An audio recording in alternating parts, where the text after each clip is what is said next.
Thank you for listening to this PodcastOne production. Available on Apple Podcasts and PodcastOne. This episode of Steve Austin Show is brought to you free today by our good friends at BetOnline.ag. The summer heat is just about here, and the sports action just keeps heating up with the NBA Finals, NHL Stanley Cup Finals, and Major League Baseball, and more. Get in the mix at BetOnline.ag and use the promo code PodcastOne for your 50% welcome bonus. BetOnline.ag, your online sportsbook experts and exclusive partner of PodcastOne Sportsnet. The following program is a PodcastOne.com production. He started in a small town in Texas. Worked his ass off to become one of the most famous wrestlers of all time. We're going to take care of business tonight, and that's the bottom line. And now he's dominating the world of on-demand audio. And he's doing it for the working man. This is a damn good outlet for me to spew the bullshit off my brain. Yeah!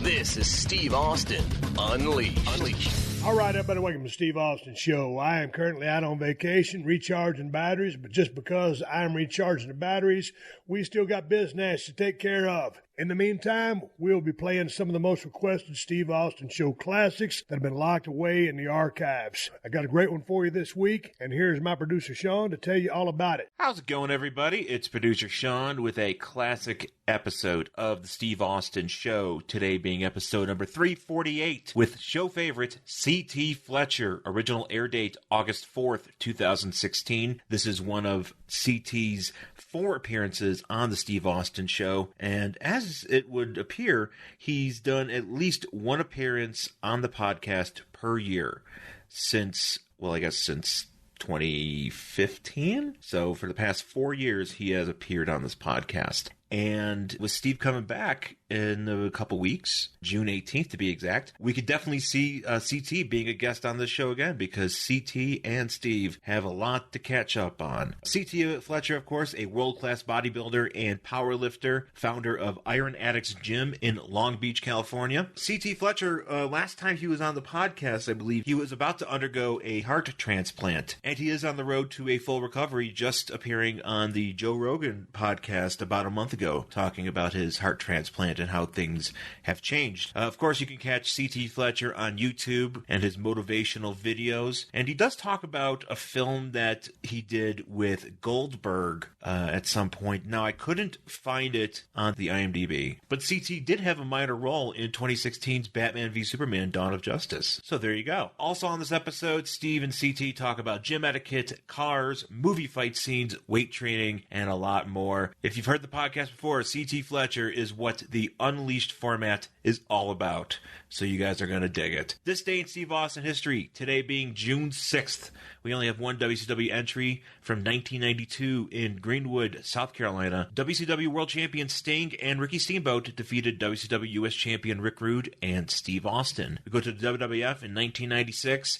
Rockford, Illinois, Jake Roberts defeats Stone Cold Steve Austin. Then in 1997 in Lowell, Massachusetts, we have 6-man tag team action with Psycho Sid and the WWF Tag Team Champions Shawn Michaels and Stone Cold Steve Austin defeating WWF Intercontinental Champion Owen Hart, WWF European Champion Davey Boy Smith, and Jim Neidhart. Then in 1998 in Minneapolis, Minnesota, WWF World Champion Steve Austin and The Undertaker defeat Mankind and Kane in a no-holds-barred match. 1999 in Long Island, New York, Steve Austin did not have a match, but he certainly raised hell at a Sunday night heat taping, as during a match between WWF Intercontinental Champion Jeff Jarrett with Deborah at his side versus Mark Henry with D'Lo Brown and Ivory in his corner, went to a no contest because Steve Austin came out and hit a stunner on both Mark Henry and D'Lo Brown and chased Jeff Jarrett to the back. And then later in that episode, in the same episode, Chyna defeated Val Venus in a King of the Ring qualifying match, and after the match, Steve Austin came to the ring and hit a stunner on Val Venus and a number of officials. So he was definitely raising hell. Why, you ask? Well, that is because this was the day before the higher power was revealed. And if you remember the week before, the higher power gave Steve a peek as to his identity, and Steve knew, but he didn't say anything, and then we found out the next night it was Vince. Vince McMahon. It was Vince all along. Then finally, we normally would stop here because once you get past 2003, there isn't much Steve Austin regularly scheduled events in pro wrestling or just WWE in general. But in 2011 in Richmond, Virginia, in concurrence with the WWE Raw taping, it was the Tough Enough season finale. Live. And if you remember, Steve Austin was the host of that show, along with Bill DeMott, Booker T, and Trish Stratus. And in this particular segment, they brought out all the people that were eliminated before, as well as the final two, Andy and Luke. And during this segment, Vince McMahon came to the ring that said that he would determine the winner of the Tough Enough season finale, but Steve Austin said, nope, I'm going to pick the winner, and he chose Andy as the winner. And afterward, Andy was slapped by Vince McMahon, and then got hit with the stunner from Stone Cold Steve Austin, and Steve Austin was like, welcome to the WWE. And that is your day in Steve Austin history for June 6th. Coming right up, we've got a classic episode with the one and only C.T. Fletcher on the Steve Austin Show. It's June. The sun is out and sports action just keeps heating up with the NBA Finals and NHL Stanley Cup Finals still rolling. And with Major League Baseball in full swing, there's a ton of action you should be taking advantage of. In the NBA, the Golden State Warriors are the team to beat. Will they continue their dynasty? But the long overdue Toronto Raptors are looking to spoil their party. Will Drake get to celebrate? Don't sit on the sidelines anymore. Get in on the action. Don't forget to use the promo code PodcastOne or text BETNOW to 238-669 to receive a 50% welcome bonus. That's betonline.ag, your online sportsbook experts and exclusive partners of PodcastOne Sportsnet. This is Steve Austin Unleashed. Come over to Iron Addicts and put my foot knee deep off in your ass. I said, damn, I thought Stone Cold. Well, goddamn, you will never answer your phone. That's the shit. And this, I know the one and only C.T. Fletcher not scared of my white ass. Well, shit, I'm already rolling sound because with the interest like that, well, I'm talking with C.T. Fletcher. I'm an Iron Addicts gym in the LBC, Long Beach. If you don't live in Los Angeles, C.T., you look like $1 million. How you feeling? About 50 cents. I got an old car. I just shine that motherfucker up sometime and try to make this turd look polished. But other than that, you know how it is. When you get past, well, you might not know how it is. You still ain't. Well, tell me how it is, because I always ask when I pass up some of the boys that have been in the business longer than me, because they put their body through the same shit I did, just, falling down on a mat, traveling down the road, all that bullshit. But you've been clanging all these damn weights for all these years. You 56? 57. 57. Yes, sir. 57 Chevy's a badass son of a bitch. Yeah, it is. But let's talk about you. How you feeling? How's your joints and shit? Because you lost weight since the last time I seen you. You look terrific. I have. I got this movie thing coming out with your boy. Now, which one of my boys you talking about? Goldberg. Goldberg. Be starring in Bauer, and I understand that Goldberg and myself is going to have a fight scene, and I can't be looking all fat and sloppy because they're going to definitely be talking shit. So I got to look in some kind of shape, so that's what I'm trying to do. It's just trying to make the over 50 crowd not look so goddamn bad. So let me ask you something. All of a sudden, somebody throws you a script, and so whatever your character's name is going to be in the movie, I don't want any spoilers out there, but they give you a script.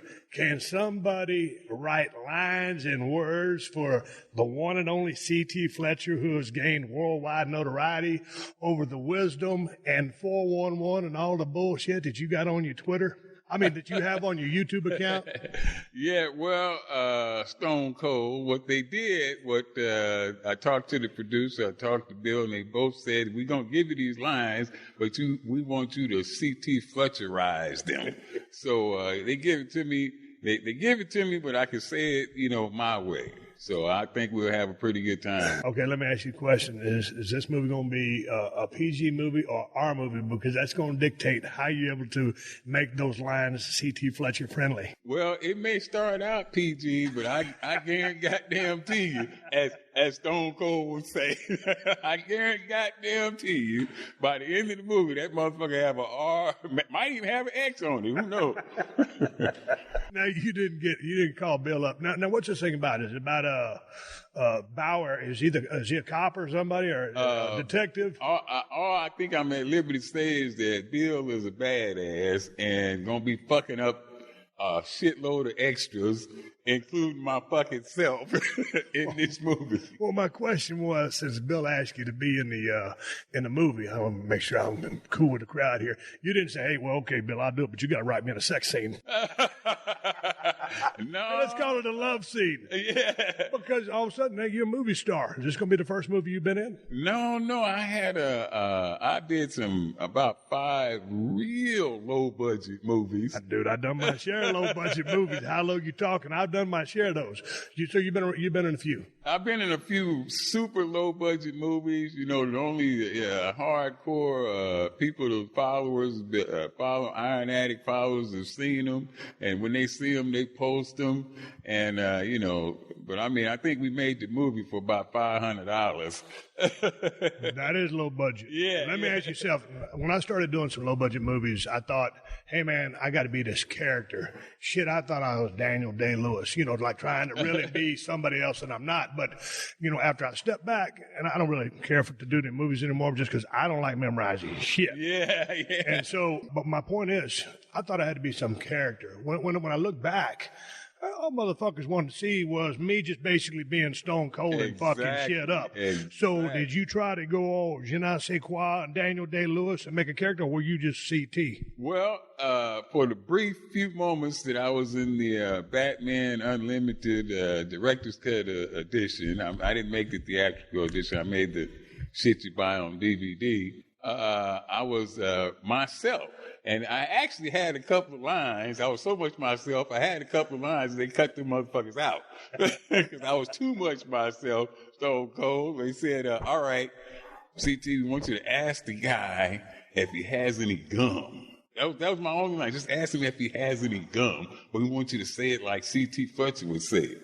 So I walked up to the guy and I said, say, motherfucker, you got any gum? And that shit, for some reason, didn't make the goddamn theatrical cut. They cut me out, put me on the fucking cutting room floor.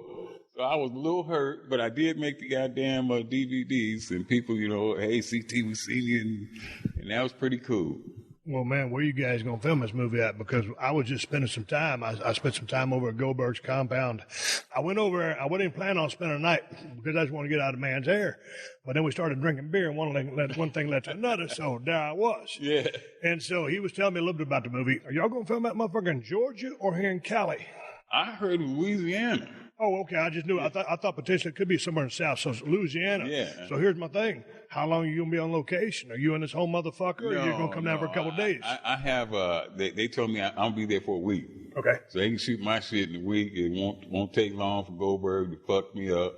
And I can be on my way back home and do something else. So tell me, how was the pitch when Goldberg said, "Hey, CT, I got this movie, I got this thing you'd be perfect for"? What was the whole song and dance? It was so fucking simple. It was like a conversation with me and you.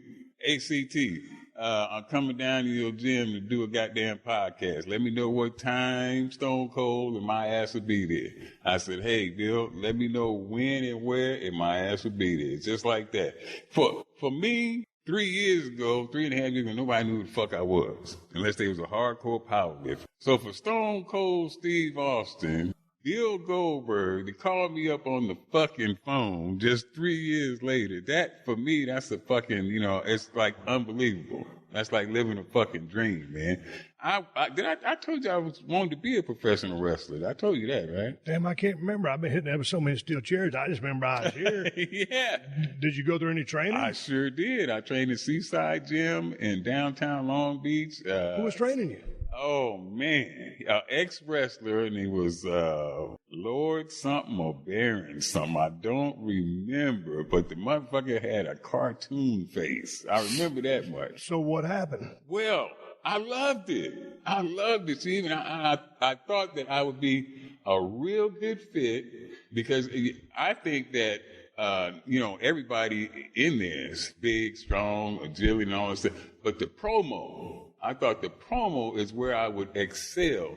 And therefore, I thought I'd be very good at it. And so did, the guys that were teaching me. I had a ball. I slamming motherfuckers. I was young. I had slamming motherfuckers left and right. But even back then, when you were just going through the physical training in the ring, you were already thinking about promos. Oh, yeah. Have you always had a way with words? Well, I always thought I had a way with words. I always thought I'm a pretty good shit talker. And I thought the best wrestlers had the combination of being like yourself. Not only could you whoop ass, but you could talk some good shit, boy. Stone Cold's one of the best shit talkers on the planet. The Rock is up there as one of the best shit talkers. So the popularity, they had all the moves. But there's some guys that can wrestle their ass off. But you stick the mic in front of their face, and it's fucking nothing. You get nothing. Man, you got to be able to do the thing in the ring, but you got to make people care about you. Definitely. Whether you want them to love you or you want them to hate you, you got to move the needle on the emotional fucking tachometer. Right. So, with all the YouTube videos that you've put out, millions of downloads, and I go back and I watch some of those old powerlifter videos, and you was just quiet CT, scientific CT, powerlifting, and then how did you spin up to where you are now? I know it's who you are. It's organic to you, but you weren't that back then, or were you? You were just being straight up in those old videos. Those videos I'm talking about. Oh, I definitely know. And Steve, I was doing a promo the way I was asked to do a promo. I have never changed. Anybody have known me for all these years, then they know that I've been the same for, my whole life. I haven't changed, but I had to be clean. I got you. Yeah. So that was straight up informational, and maybe there was a product attached to it. So yeah, you just couldn't be the CT that I know. They told me anything. I slipped and said fuck. And they was like, no, you can't do that, man. So, no, there was none of that. They wasn't having none of that. Hey, so you're talking about Goldberg. I just got it because I was over his place. I thought you guys are old-time or long-time friends. How did you guys ever meet? Well, he called me up one day, and asked me to be on his podcast. And I was fucking stunned and amazed. I'm like... Same way when you called me. I was like, what the fuck? And I think Mark Bell set us up, though. I knew Mark Bell, and he knew you. And so I had a little foot in the door when knowing Mark Bell. He set that up. But so did he come down here to Iron Addicts? You go up there to I went to Goldberg. I went up there. Yeah. Yeah, I went up there. He's been here, though. He came for the grand opening and stuff like that. But for the podcast, I went to... Did he train with you?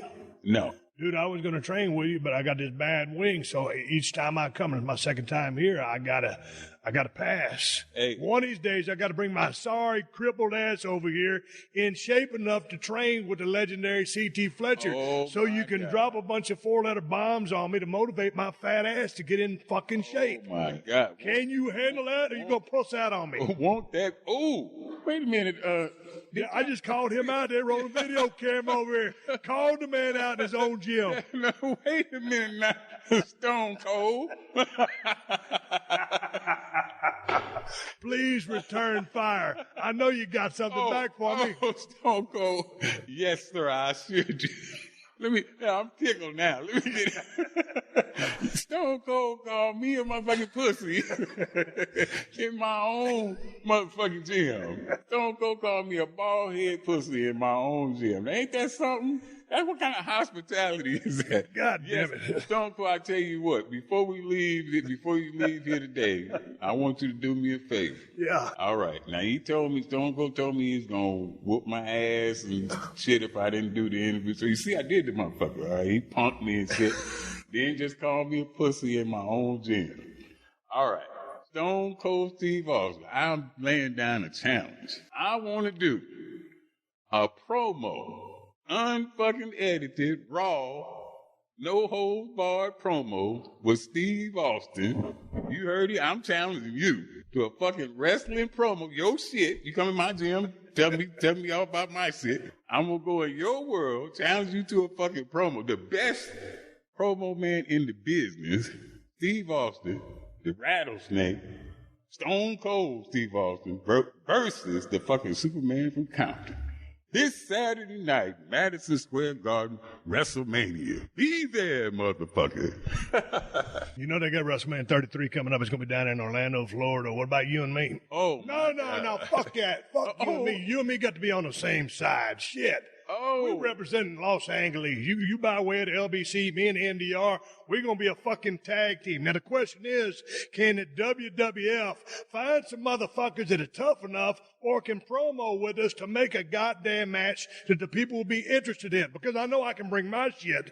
I know you can bring your shit, but now you got to look at it. Got the brand split going on. You got the SmackDown Live. You got Raw Live. And they said they got a motherfucking deep roster. Do they have two motherfuckers that are bad enough to take on C.T. Fletcher, Superman of Compton, and Stone Cold Steve Austin, the motherfucking Texas Rattlesnake, inside a steel motherfucking cage?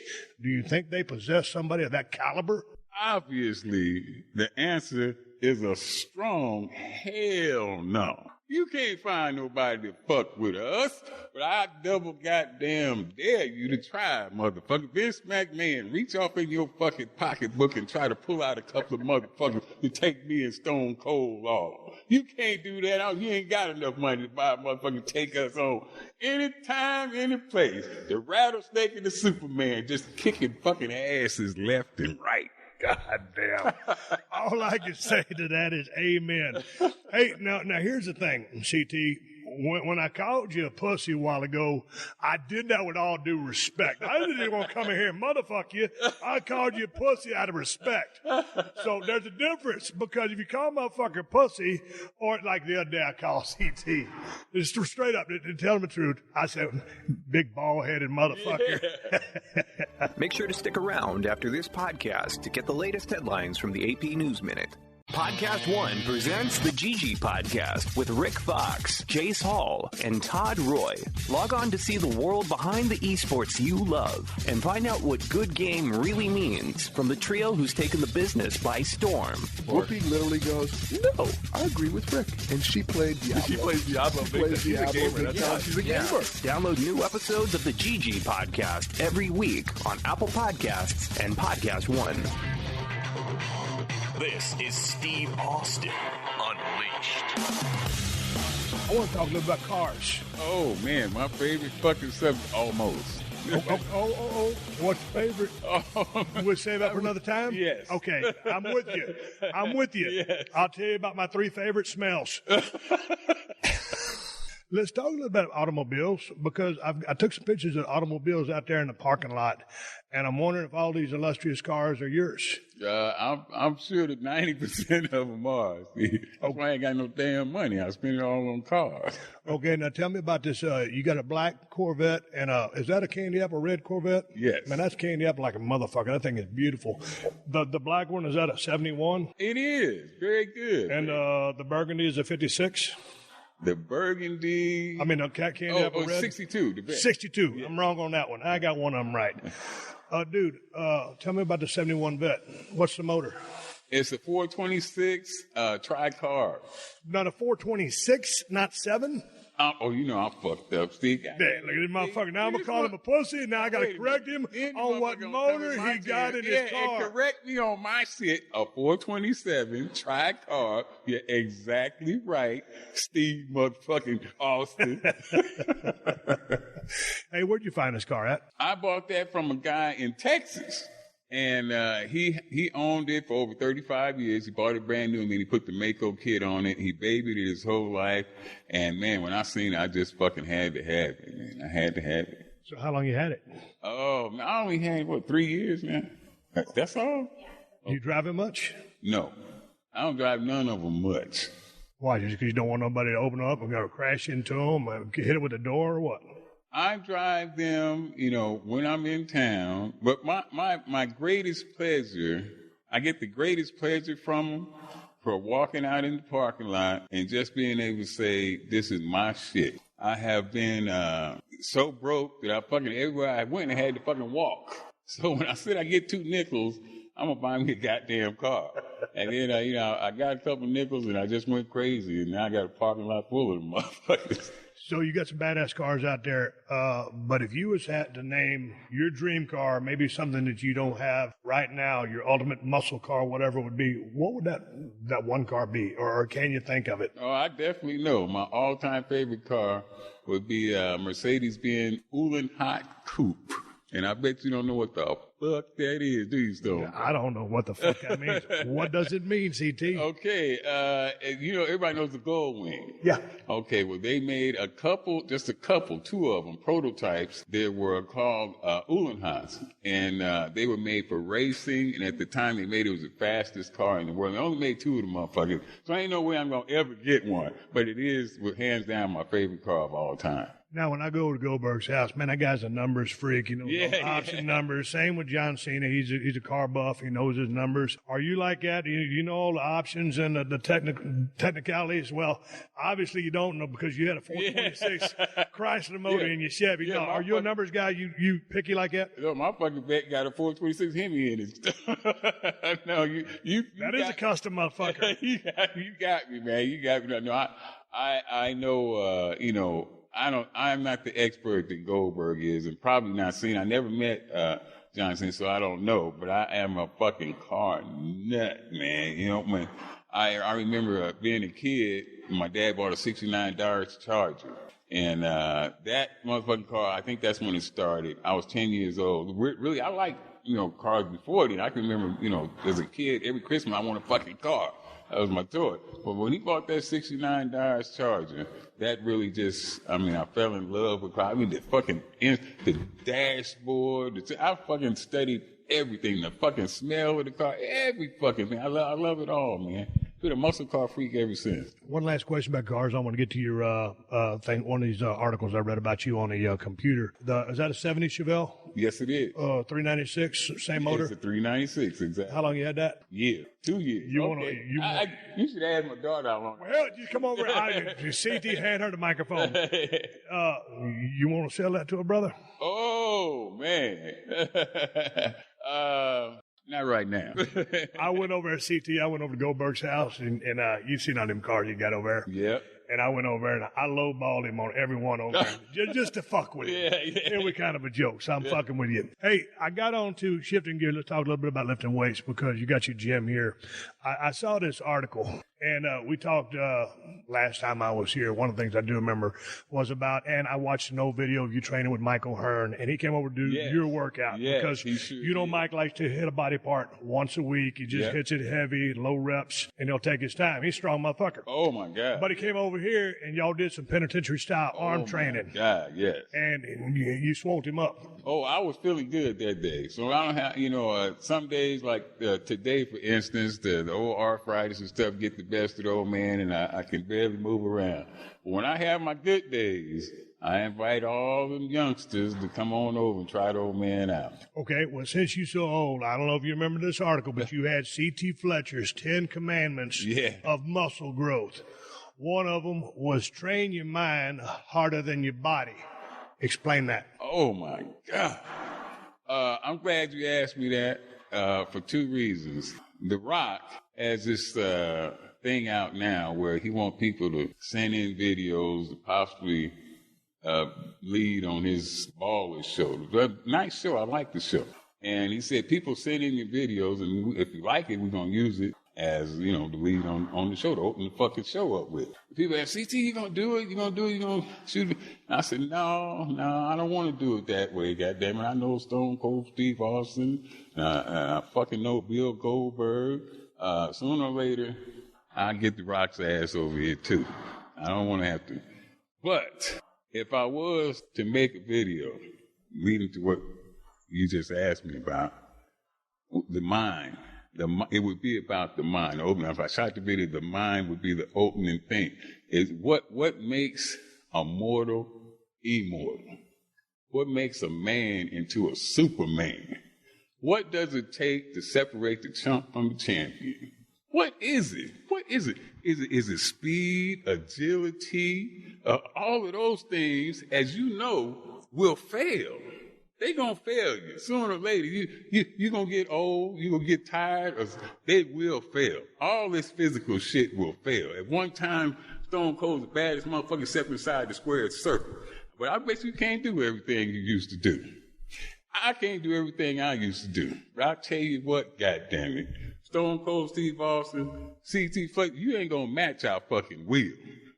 My fucking will is strong as when I was 19 years old. I'm just as strong and fucking will as ever. You will not fucking outwill me. You might out everything else me, but goddamn it, will is what separates the goddamn chump from the champion. The goddamn second place contender to the motherfucking top podium. It's the fucking will of the athlete that separates you. That's what I meant by that, Stone. I dig it. Let's talk about number 2, because this is interesting. I know you can expound upon this as well.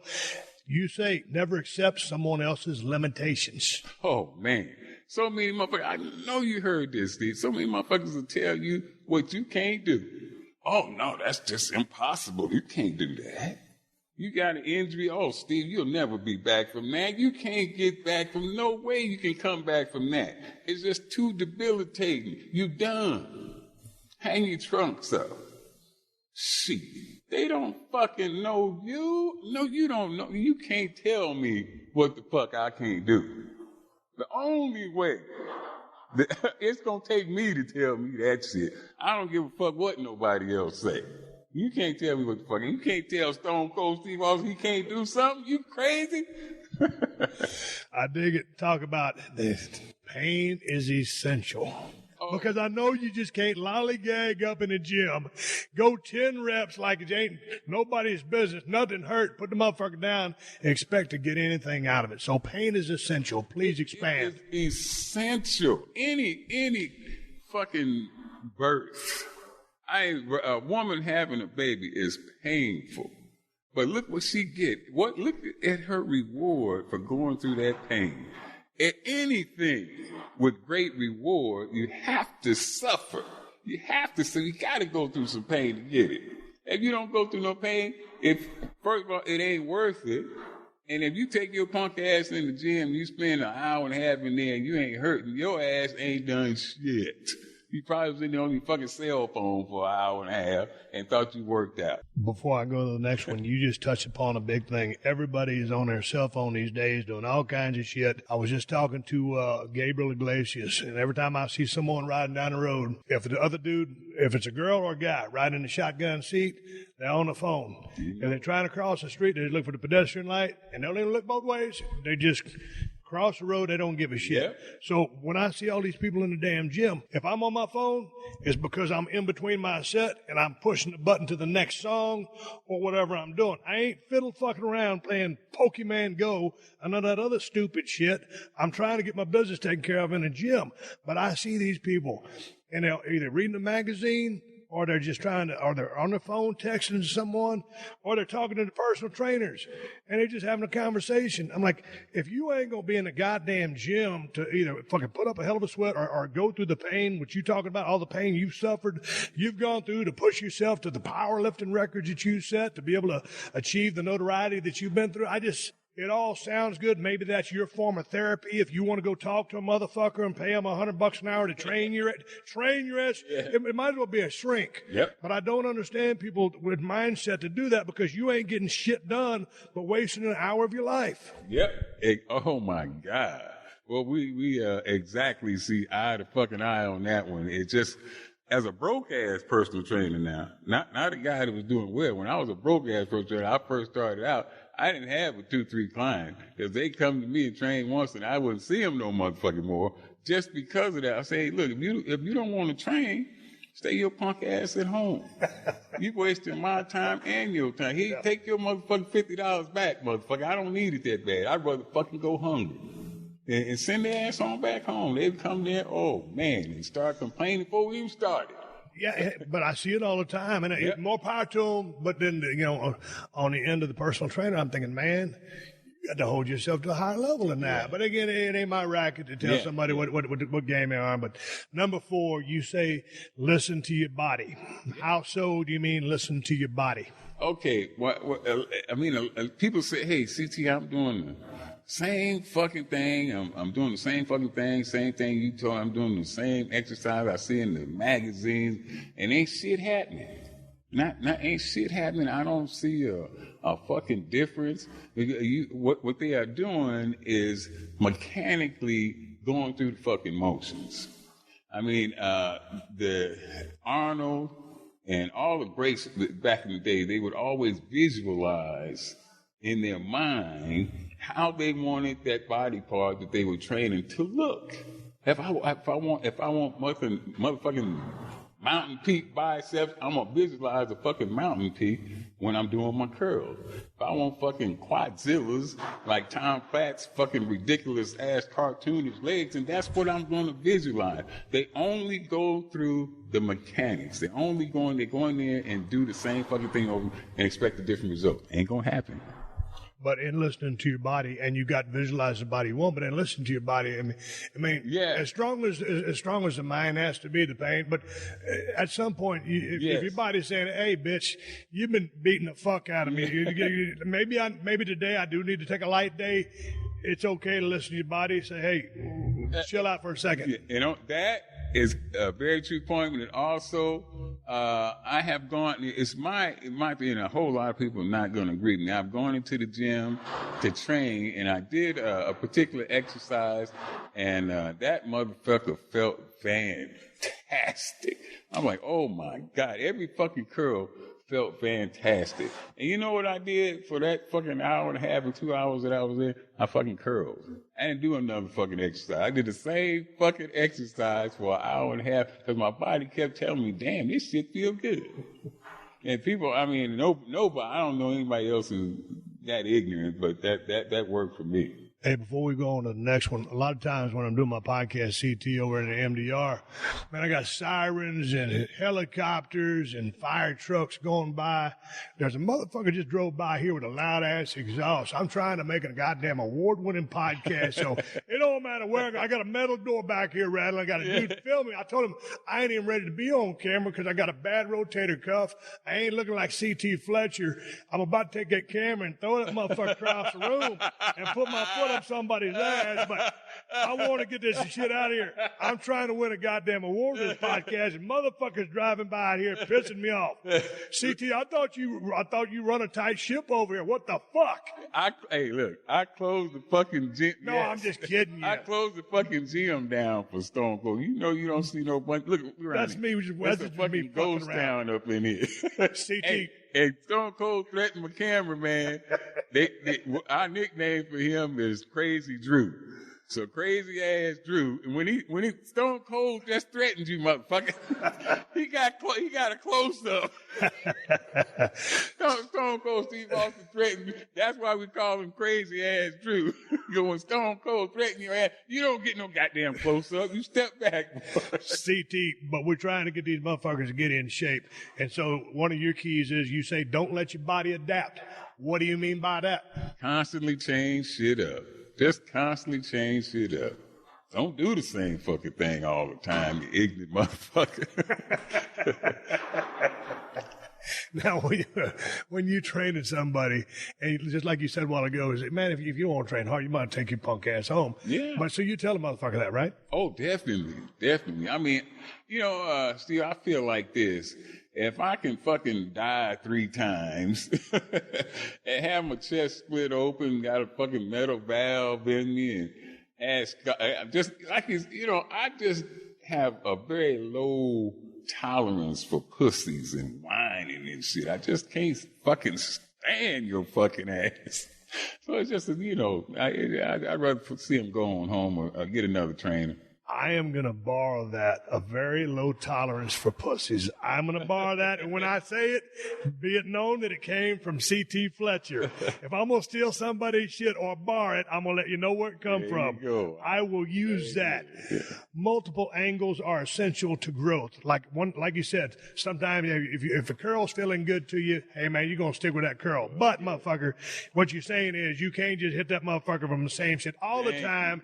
You got to fucking hit it with some different angles. Thank you. That's right. Exactly. See, you explained. I don't need to explain. You explained the fuck out of it. That was perfect. Well, hell, I'll move right along and shit. Buck, if I nail something, I'm running with it. Yeah, man, but just hit your muscle from different angles. But, at the end of the day, though, CT, your favorite movements are your favorite movement. Yeah. And your bread and butter shit like a bench press, an incline, a standing military, or just a preacher curl, whatever the fuck it is. Yeah. Your go-to movements, because I got mine. Yeah. Because to a point, for me, dude, I ain't blessed with the greatest genetics in the world. I got what I got. So I can hit it from all kinds of angles, but I know for me, angles, but also, it ain't like I'm not going to get a Schwarzenegger peak by doing preacher curls and concentration curls just because I don't have those genetics. That being said, hitting it with angles will maximize my potential. Exactly. And let me say something. Stone Cold coming in, he's talking about how out of shape he is and how we are athletes that have been at one time on a super high level, like Stone Cold, like myself.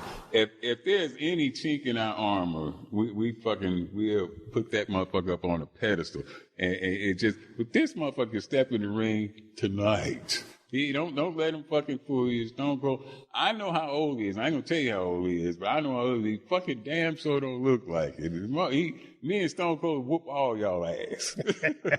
CT, what do you mean when you say learn the meaning of overload? Oh, yes. A lot of people, think they know. There's so many fucking scientists and goddamn smart motherfuckers out there. See, they know the fucking meaning. That overtraining and overload and all this goddamn shit. The meaning of overload, to me, you put a little bit more on there than your max or near your max is. You're able to add a little bit to that and train safely with it. And you might do, we used to do overloads or floor presses, a lot of different exercises they don't even fucking do no more. I'm an old motherfucker. We used to do it, and they tell me now that we don't do these types. I said we had an exercise with I call them agony press, where you start in the front, press over your head, and then go back to the front. That's fucking one rep. That's one rep. Oh, I put that shit on my Instagram. Oh, so many young kids. Oh, no, you hurt yourself. You can't do that. Oh, my God, Steve. I just want to go out and get a whole bunch of Tampax and hand it to these motherfuckers so they can fucking shove it up in their whining ass pussy mouth. And we can't do that. We're going to hurt us. Arnold Schwarzenegger, Franco, all of them, they did the shit. Behind the neck press was a stand. Every fucking body was doing it back when I was coming up. But now, I don't know, all of a sudden some scientists discovered, it probably ain't ever fucking worked out a day in his life, but the shit is, oh no, that's the wrong angle. That's going to hurt you. Little switching ass motherfucker. But that almost ties back into letting someone else's limitations apply to you. Yeah. Fuck, if it ain't, I don't feel like I'm falling under that restriction. So you do what works for you. I've been doing this shit for 30 years, and fuck y'all.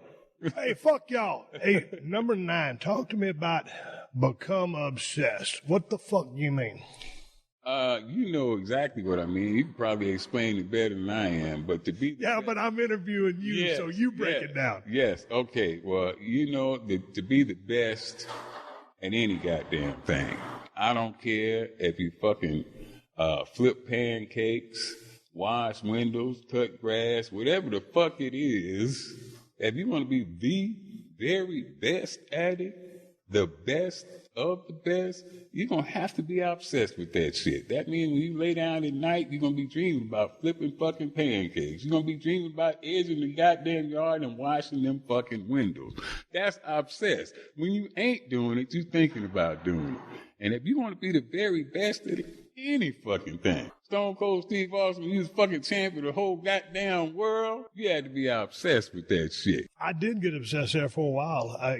Originally I got into business just to be a pro wrestler, but then, the obsession of trying to be successful, wanting to be successful, and you get that first belt, is like, if you ain't, dude, if you don't have your eye on having that belt or being as best you can in whatever you pursue, and not everybody's wired that way. Yeah. But like you just said, if you want to do something at the highest level, and if you don't become half-ass obsessed with it or full bore, if you don't give a fuck, unless you just got those grade A fucking genetics and you can just kind of coast by and achieve greatness, but that don't happen for most people, because if you don't apply yourself, dude, you can have a guy with less genetics beat you because he is obsessed. Yeah, and that's a crime. Yeah, it happens. Yeah, it happens in every fucking sport. Last one on your 10 commandments: never become satisfied. That's also one that I know that you can expound on. Satisfaction is the end of progress. If you become satisfied, I guarantee you that you will no longer make any type of progress. I look good enough. You look in the fucking mirror, I look perfect. I'm perfect. I don't see a flaw. I don't have room for any improvement. Motherfucker, you done. You done, and you know what else? It ain't true, motherfucker. Your sister and mama might have told you that shit, but it ain't true. Yeah. Or you might have thought in your mind's eye, I look perfect and I'm without fault. Unless you are, and you ain't, trust me. Then that's the only time that you can stop. You know, okay, once you're absolute perfection, then you can quit. And I don't know a motherfucker on the face of the earth that fits that. Then all of a sudden you start resting on your laurels, and it comes that hungry cat that is obsessed, and he ain't satisfied. He's going to pass your ass up. Exactly. You won't last long once you become perfect. Hey, one of the things I want to talk to you about, because you got a gentleman here in the gym today. I believe he's 24 years old. Yes. Built like a brick house. Iron Addicts. So tell me, this man, he's a strong man. He's a power lifter, but he come here to train with you, and he's going to enter a strict curl competition, of which, do you still hold the world record, or you had the record? It was 225 pounds strict curl. Explain the process, because it's back up against the wall. Exactly. It's not just a curl, it's a strict curl. And I have my own association now called the ISCA, International Strict Curl Association. It's my shit. Because I'm bringing strict curling back. And so fuck Guinness. It ain't no Guinness Book of World Record. It's a CT Fletcher record. You're goddamn right. It stood for 25 years. And I set the record because I wanted to show off on my girlfriend. At the time, my girlfriend was this little girl's mama. And I just wanted to show off for her. And I got in there. I said, baby, it's a curl contest this weekend. I want you to come down and check me out. So I went down there, and I didn't take it that seriously.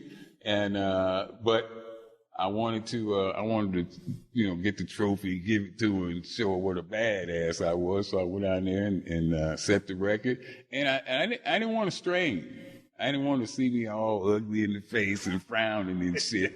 So I went as high as I could do it without straining. So I just went 225. And I had no idea that it was gonna last that many years. I thought somebody would break it the next day, or I didn't give a fuck, because at that time my girlfriend was there, and at that moment I was champion of the fucking world. So it didn't matter after that. After that, fuck it, I'm the champ. It lasted. And Iron Baby, West African Superman. This weekend, IAG Las Vegas, Iron Baby will smash the fuck out of it. He's gonna open up with 225 pounds. So how many other people in the competition? I have no idea. We won't know that until I get there and look at the sign-up sheet, and then I'll know how many people are there. But I already know who's gonna win this shit. Okay, so back in your powerlifting days, and still keeping the strict curl competition, in our minds, were you a powerlifter that was all percentage based back when you was training for a powerlifting meet? Because, I'm not guessing you're using, or are you using science, heavy fives, threes, and singles to train this young man? Or what was your method for training to set the curl record? Because, I'm going back to your penitentiary style training. Right. Lift your body, and you're just in there banging. You're getting a lot of blood moving. So what's the difference between doing that and training for a single max on a strict curl? Okay. Oh, good goddamn questions. Check out the brain on this big ball motherfucker. I'm thinking I'm over here sweating so much. I'm trying to think of good questions for CT. Goddamn cameraman is getting my out of shape ass. Goddamn this motherfucker CT. Talk to me. How you train this cat? Okay. for bench press, I train like a normal power lifter. Except in the assistance exercises. As a lot of the stuff you see me do now was what I used for my assistance exercise back then. All them fucking reps. The gauntlet was invented way back then. And I used that to help my tricep strength for my bench press. But on curling, I mean, that was my thing. I walked in the gym and didn't do shit else but curl for a year and a half. I mean, that's what when they came out and they said we got a curl contest, I said, shit, that was made for me, you know, because that was my thing. I didn't train anything special for it or anything. I competed maybe 3 times and won the world title. And each time I did it, I got a little better at it, because the only thing I had to get used to was the wall. In strict curling, there's a wall. You have to have your ass, your back, and your head up against the wall, which makes it a fucking lot harder than just standing, freestanding without that wall. That wall. And with that rock and sway and shit. With no rock, because it's no rock. It's completely all arms. Now tell me about it. Is this 1, 2, or 3 judge? I mean, but they got a judge. Okay. Yes, 3 judges, 1 on each side and 1 in front. That'll give you the lift and down command. The head judge is the one in front to do that, and 2 on each side to watch your ass, your back, and your head. Make sure neither one loses contact with that wall. If anyone loses contact with the wall, then it's no good. They had, I seen a lot of guys say, I did, and that strict curl contest, but there wasn't no fucking wall. If there wasn't no wall, it ain't no fucking strict curl contest. Right. Hey, let's shift gears a little bit. Right now, you're in fantastic shape. You're always in fantastic shape, but you look like you dropped a couple of percent. And when I say drop weight, I mean fat weight. I mean, you still got the same muscles. A lot of people, if I start dieting down, I'll go down to South Texas, and one of my buddies said, God damn, man, you got skinny. And you know CT is like a bodybuilder or a person who lifts weights or a power lifter. Motherfucker, because you don't lift weights, it ain't called skinny, it's called lean. Oh, my. Because skinny gets your ass whipped. Oh. That's a motherfucking insult. I didn't get skinny, bitch. I lost body fat. Big fucking difference. Definitely. You treading on thin ice when you call a motherfucker a skinny that's working his ass off every day. Boy, you smoke, just start bowling underneath my fucking baseball cap like motherfucking shit. Skinny. So anyway, you leaned up, but you started doing some boxing. Dude, I took a boxing class the other day because there's one right there by my house. And dude, man, my anterior delts will be on fire just for holding my stupid ass hands up. And the dude told me, goes, you want me to train you like an actor? You want to train you like an athlete? Of course, what I'm going to say. Yeah. I'm going to train me like an athlete. Yeah. So every time I drop my hand, that motherfucker popped me in the side of the head. You got a motherfucker trying to teach you how to box and you drop your hands, and when he starts popping in the side of the head, you keep your hands up. Yeah, you don't keep them up. So what possessed you to want to start getting into boxing? Man, I've always said it, and I'll reiterate it, that boxing is my all-time favorite sport. Huh? It is my all-time favorite sport. It has been since, I could walk. And I always loved it. I went back. I've been in and out of boxing gyms. I shout out to Hill Street Boxing right across the way from Hill Street Boxing in Georgia over there. Get motherfuckers. Anyway, I got this call from Goldberg about the movie, and he said we're gonna do a fight scene. And I don't want to look like a 57-year-old goddamn Social Security recipient has been washed up motherfucker. So I said, I had the bright idea that I would take my ass over to Hill Street Boxing and get in a little shape, 2-3 rounds. I ain't gonna, do nothing seriously. I just want to be able to, motherfucker say, hey, that old motherfucker moved pretty good. That's all I want. That's all I want. And goddamn, you say it hurt me more to hit that fucking pad than I would, if I was to hit somebody, it probably would fucking hurt me a lot worse than it would hurt them. After the first round, I was like, what the fuck did I get myself into? Oh my God, I need to take my old ass somewhere and sit the fuck down. So how'd the lessons go, or how are they going? Picking it up? They're definitely still going because I'm too fucking ignorant to quit. I'm an ignorant old motherfucker. How long you been at it now? This will be the 3rd week. Just 3 weeks. Well, see, it's fun, man, because, I mean, I got off on hitting the pads, but then the dude was just telling me, he goes, man, you don't try to kill the pads. Yeah. You just, speed, Right. Just touch it. Just touch it. Yeah, just touch it. Pop, and then he starts calling out the combinations of the numbers, and I'm like, fucking, I'm throwing shit like, man, I'm hitting the wrong fucking glove. Yeah. I think now I got to be a rocket scientist, learn how to fucking throw hands. Say it. Hook, uppercut. Just say it, motherfucker. Yeah. You fucking me up with them numbers. Now, here's the question. If you have this fight scene, here's the thing that always got me, because when I had this little chump change part in the Expendables a long time ago, I was in a fight camp, and we was down there in New Orleans, and we was in his warehouse for 3 weeks. Man, I'm in there sweating my motherfucking ass off, learning to fight, right? And so I'm fighting with Sly, and he's a cool dude. Right. So I'm number 32 on the call sheet. He's number 1. And so he's directing it, he wrote it, he's starring in it. So he saw the fight that they put together, and they filmed it themselves. The fight guy's going through it so Sly could look at it. Right. So Sly gave it a thumbs up. Well, I'm in there learning that motherfucker like Einstein, E = MC squared. When we went down in that dungeon, wherever we was fighting in an old bunker down in New Orleans, I knew the fight. Man, well, here's the thing. Sly approved the fight, but he didn't know the fight because he's directing and starring all the other bullshit. Too much so he ain't had the time to rehearse it like I did. Right. So, dude, man, first thing that happens is we butt heads. And I put a gash in his head. He took 2 stitches to close it up. Dang. And here's the thing, CT. I know the fight, but when number 1 and number 32 butt heads in a fight, it's number 32's fault. You know what I'm saying? So anyway, we got through the fight, but my point is to come back to you is fighting for camera is a pain in the ass for me because, like in the business of pro wrestling, it really is a lot like dance. Right. Because, I mean, you're throwing shit in there, you're pulling, but it's a work of art. And you're used to it, and it's what I did. Now, when you fight for camera to make everything look like it connects, it's all about the angles and where they position the cameras. And so you don't really you touch body shots and stuff like that, but fight for camera is a pain in the ass. Have you ever fought for camera? Yeah, I did another real low budget movie. Well, damn, I don't want to say it. I don't know what the fucking budget was, but I know my pay was fucking low as fuck, so I figured it had to be a low budget movie. It was the first time, and Goldberg got me that part also. And I think it's called Enter the Fist or some shit like it's a comedy. Yeah. And I had a fight scene in there with a young guy, and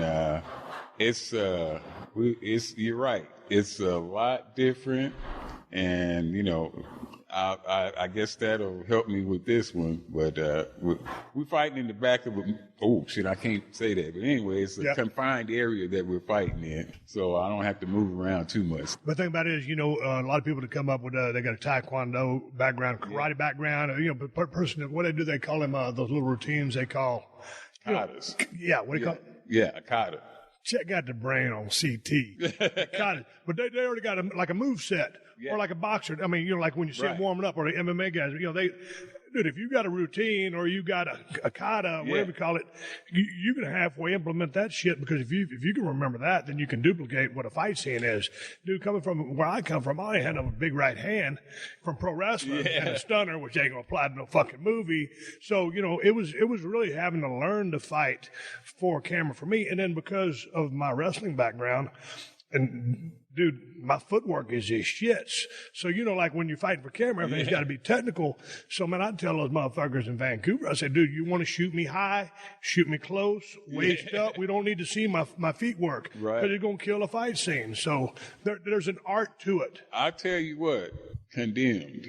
You remember that? CT, let's just pause just for a second here. You one of my fucking favorite. Goddamn movie. Tear rolling down my damn cheek right now. You remember that commercial where that Indian was watching and a person littered and a tear come down his face? I should have won a goddamn award for that movie. How I got fuck, I don't know who beat me for an Oscar. Best performance, best goddamn motherfucking movie. Shit. Anyway, The Condemned. There's some good fight scenes in there. Oh, fuck yeah, it was good fight scenes. And you sold every one of them motherfuckers. Every one of them motherfuckers looked believable. Your fucking acting was outstanding.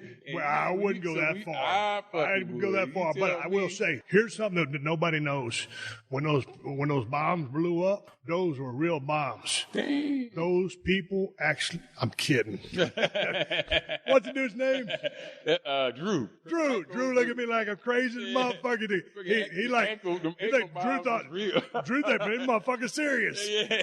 That's the building, the shit acting right there. Yeah. I'm going to have to call Bill. I said, Bill, you might want to put me in that motherfucking movie. We're doing CT. Let's do it. Let's get Stone Cold in there. So you going to continue with the boxing lessons or what? Oh, yeah, I'm going to definitely continue with it because, besides the movie, they're a fantastic boxing and fantastic cardiovascular, and it's my fucking heart about twice as big as a normal heart anyway. I was going to ask you about that because back in the day, and we talked about this last time, but you was eating the shit out of McDonald's.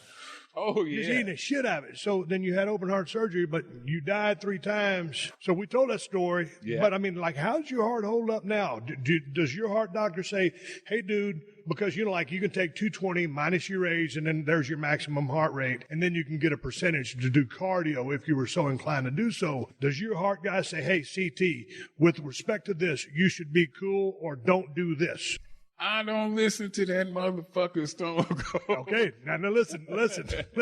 You can talk about these 10 commandments to get big, but you got to listen to that MD when he's talking about your heart, don't you? Or you just don't give a fuck? I do not give a square-rooted fuck, Stone Cold, because if I listen to that motherfucker, I would stay at home. I'd be at home all the fucking time. They told me I would never lift weights again. Never.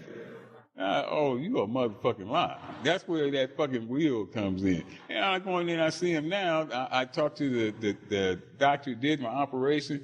Hey, you look fantastic. So, it's very good to see you back. I never expected to see you, up and around, walking around and stuff. 'Cause I had a fucking rough recovery, but I hate to even go to the doctor because they fucking always got some bad news for you. I don't want to know. I just want to walk around and drop dead one fucking day. Oops.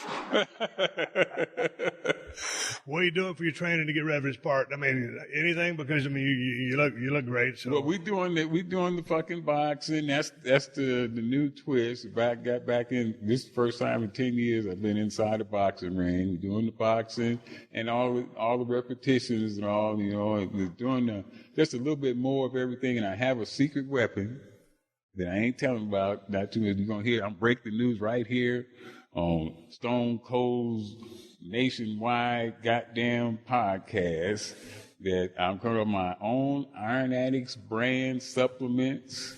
I'm coming out with my own supplement. I'm testing them right now, my motherfucking self, because I won't ask nobody else to buy the shit unless I try it on myself first and the shit work. If it don't work, I ain't gonna ask somebody else to take it. I just won't do that.